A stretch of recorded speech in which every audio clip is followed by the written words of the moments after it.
Geo shouldn't be underestimated. I mean, Amazon's, been neck and neck with Flipkart, Yep. which again, Walmart controls now. And but Geo has a lot of things going for it, and it's still so early that I think their ability to grab the future market share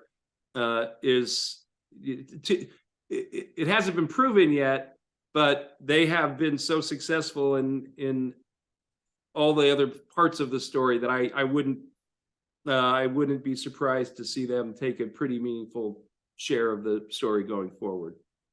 Yeah, sure.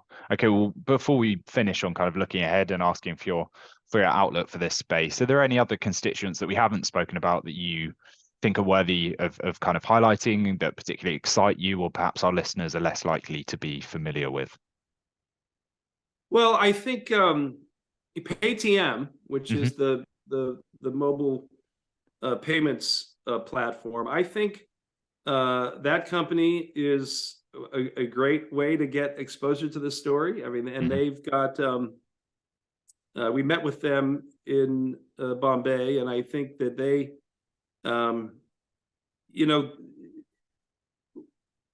the mobile payments part of this is the growth rate is incredible right now in India, and again, Paytm is participating in that, and and we've seen this all over the world, that once you get the money on the phone, that payments, which may not be a very good margin or high margin part of the business, but once you get the money on the phone, then you become a financial service provider, and you can again do lending and banking. You can end up holding investment portfolios that the people buy stocks and ETFs and so forth on the platforms. You can sell insurance. We've seen this in China. We've seen this in Latin America, and I think we'll see it in South Asia as well. I mean, people don't have, there's not brick and mortar banks and ATM machines, and nobody's got a debit card. So it's that getting the money on the phone allows you to have pole position for becoming the financial services provider for the millions of users that you have just for your payments platform.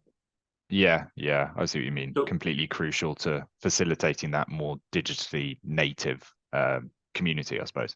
Yeah, so Paytm, I would say, would be one. Another company we met with, which is super interesting, is Nykaa, Nykaa, and that's an online beauty store, and they have some physical locations as well now, but it's a online beauty products, and the statistics on this opportunity are very big. I mean, the amount of money that is spent on beauty products in India is very low relative to the developed market, and we've seen that play out in China. That's been a booming high growth segment for years and years and years, and I think the same will be the case in India, and Nykaa has the largest market share there. And it's also a fascinating company. It's most of the founders that you see in these companies, they start the companies when they're in their 20s